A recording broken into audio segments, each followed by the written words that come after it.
Ассалаумағалейкум достар, сіздермен бірге Еракино арнасы. Мен бүгін сіздерге 2016 жылы шыққан боевик жанрындағы «Последнее ограбление» фильмінің қысқаша сюжетін баяндап беретін боламын. Видео басталмастан бұрын арнаға жазылып, қасында шыққан қоңыраушаны қосып қой. Фильмнің басы машина ішіндегі бір топ ұрылардан басталады. Олар жабылайын деп тұрған банкті тонамақ. Олар банктегі сейфтердің бірінде 100 миллион доллар бар екенін біледі. Банктың алдында тұрған қылмыскерлер жүргізушінің сигналын күтіп отыр. Алайда ол кенеттен жол бойында сәнді киініп алған, қолында үлкен сөмкесі бар бір адамның оған тоқтап күдікпен бірнеше секунд қарағанын байқайды. Сәнді киінген еркек жолын жалғастырып банкке кіреді. Ол сол жердегі қызметкерлердің біріне өзінің сейфіне кепілзат салғысы келетінін айтады. Қызметкер болса банктың жабылып жатқанын, сондықтан да барлық клиенттерге сейфтерін босатуға кеңес береді. Егер олар бұлай істемесе, федералдар олардың заттарын алып кетіп, кейін байланысқа шығады екен. Федералдармен мәселесі болғанын қаламаған еркек заттарын қазір алып кететінін айтады. Сол сәтте сырттағы ұрылар бетперделерін киіп банкке басып кіреді. Олар тұтқындарды байлап жатқанда сенде телефонын жасырып үлгереді. Тұтқындарды санаған ұрылар бөлмеде екі адамның кем екенін анықтайды. Сөйтсе қызметкер әлгі еркекті сейфіне қарай апарған екен. Денни төбеде не болып жатқанын анықтау үшін кетіп қалады. Ал еркек банк ішінде адамдардың көздері сақтаулы тұрған сейфін ашады. Сөйтсе бұл еркек шындығында терезе лақап атымен танылған Бернард есімді маньяк екен. Бұл маньяктың өзіндік стилі құрбандарын көзінен айырып өлтіру. Қызметкер Денни жоғары көтерілгенде ұрылардың басшысын таниды. Сөйтсе ол оның інісі Поло екен. Ол Деннидің алдында кешірім сұрап, кейін басқа ұрыларға апталдың банктегі бейнебақылауды өшіргенін айтады. Араларындағы Треси сақтау орнына қарай бағыт алып барады. Соңғы тұтқынды ұстап 100 миллион доллар сақтаулы тұрған сейфті бұзу үшін. Ал екеуі Элли мен Эджи тұтқындарды басқа бөлмеге алып кетеді, оларға қарап отыру үшін. Бандиттер кеткен сәтте Денни Сэндидің телефонын алып дереу полицейлерге хабар жібермек. Олар қайта оралған сәтте ол ұрыларға білдірмей телефонды тығып үлгереді. Ал қалада көше саудагері Такоға тапсырыс беріп тұрған детектив Паска жергілікті банкты тексеру туралы тапсырма алады. Ақыры Треси сейфті бұзып, ақшалардың бәрін сөмкелерге салып, Полға ескерту жасайды. Алайда шығып бара жатып қандайда бір дыбысты естиді. Тексеруге барғанда жоғалып кеткен тұтқынды көреді. Оның сөмкелерін тексеріп, көптеген көздерді көргенде орнында қатып қалады. Бұны Бернард шабуыл жасайтын мүмкіндік ретінде пайдаланады. Треси қарсы тұруға тырысуда, алайда еркек оның қолындағы артерияны кесіп тастап, сенің өліміңе бар жоғы 9 минут қалды дейді. Сыртта жолды қарап отыруға қалған жүргізуші детектив Паскаль мен тағы бір жақындап келе жатқан полицей көлігін көреді. Паскаль мен екі полицей банк есігінің алдына барады. Банк басқарушысы ретінде шыққан Пол банктың жабылып жатқанын, ешқандай тоны болып жатқан жоғын хабарлайды. Әйел онда орденсіз кіре алмайды, бірақ сөзіне сеніп тұрған жоқ. Сондықтан да оны суретке түсіріп алып, бөлімшеге жіберіп, фургонға қарай бағыт алады. Жүргізуші келе жатқан екеуін байқап, қолданып отырған есірткілерін тығуда, алайда оны полицей көріп қойып, оған сыртқа шығуды бұйырады.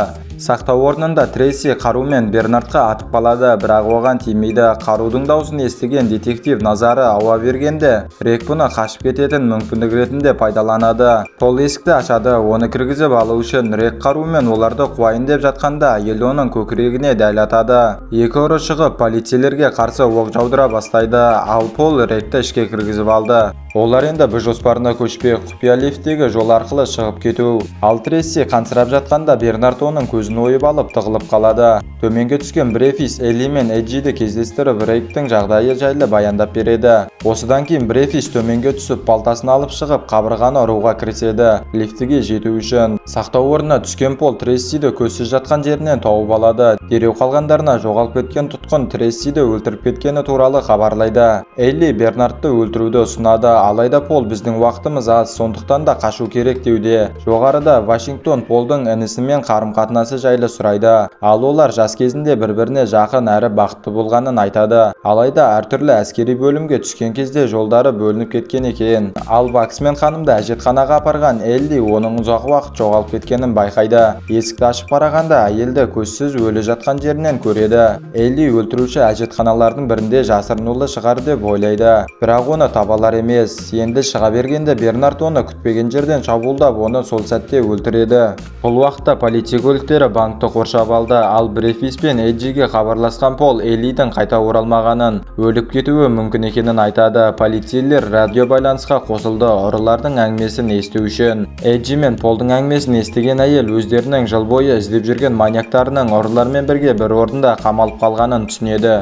Пол шарасыздықтан банктен қарусыз шығып, детективпен келісімге келуді сұрайды. Әйел онымен келісіп, банк ішінде қанша тұтқын бар екенін сұрайды. Оның сұрағын жауапсыз қалдырған Пол оларға рейк үшін 2 сағат ішінде мектеп автобусы мен дәрігерлерді алып келгенін қалап тұр. Егер бұны жасамасаңдар, мендегі тұтқындардың бәрін өлтіріп тастаймын деп қорқытуда. Әйел оның ұсынысымен келіседі, бірақ оның орнына тұтқындарды босатуды сұрайды. Кейін екі полицейге терезе арқылы кіріп, банктегі жағдайды баяндауды тапсырады. Ішке кірген Пол Вашингтонға Эджиге қосылып тұтқындарды дайындауды тапсырады. Ал детектив болса бастығымен Полдың өтініші бойынша талқыласуда. Олар бізді алдап соғуы мүмкін деп. Олардың әңгімесін қорғаныс министрлігінің арнайы бөлімі үзеді. Олардың басшысы Синклер көптеген жылдар бойы Полды ұстауға тырысып жүрген екен. Синклердің адамдарының бірі дәрігер Смит банкке кіреді, Ректі емдеу үшін. Ол оны танып жоғары алып барады. Тұтқын ретінде ұстап, оның орнына Рек пен Сэндиді полицейлерге береді.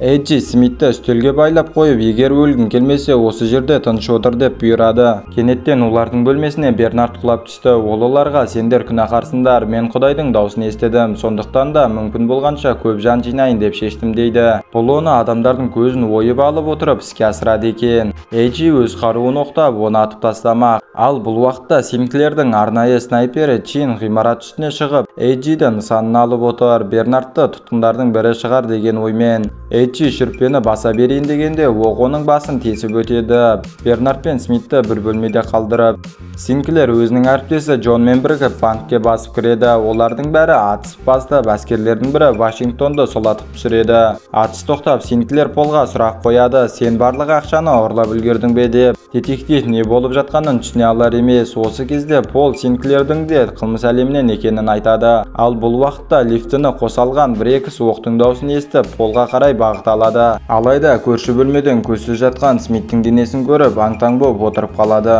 Артынан Бернардтың өзі пайда болып, оны балтасымен өлетіндей қылып ұрады. Басты бөлмеде детектив Синклерге сен тұтқынға алындың деуде. Синклер саған араласудың қажеті жоқ деп сөзін қысқа қайтарады.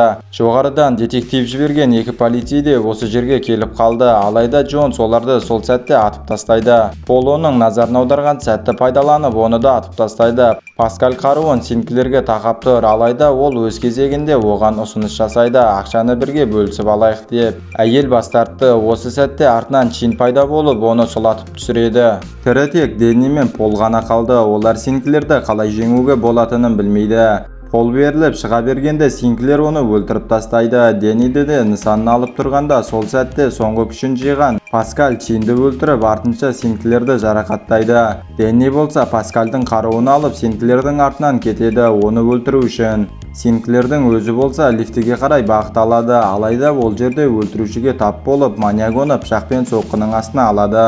Синклер оған оқ атуға тырысуда, бірақ Бернард ол жерден сәтті қашып кетті. Денни төменге түскенде ол да маньякқа тап болады, бірақ оның қолы пышаққа дел кезінде жетіп Бернардтың мойнына сұғып алады. Оны өлді деп ойлап Синклерді қуып кетеді. Ал Синклер қауіпсіз орынды тауып, енді ақшамен қаша бергенде артынан пайда болған Денни оны бір оқпен өлтіріп тастайды.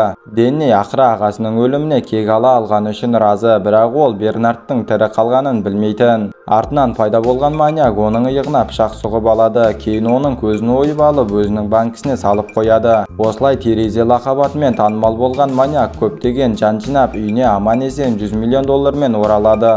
Егер сізге осындай видео ұнайтын болса, менің арнама жазылып кет. Сіздермен бірге болған Ера кино арнасы. Келесі видеода кездескенше қош сау болыңыздар.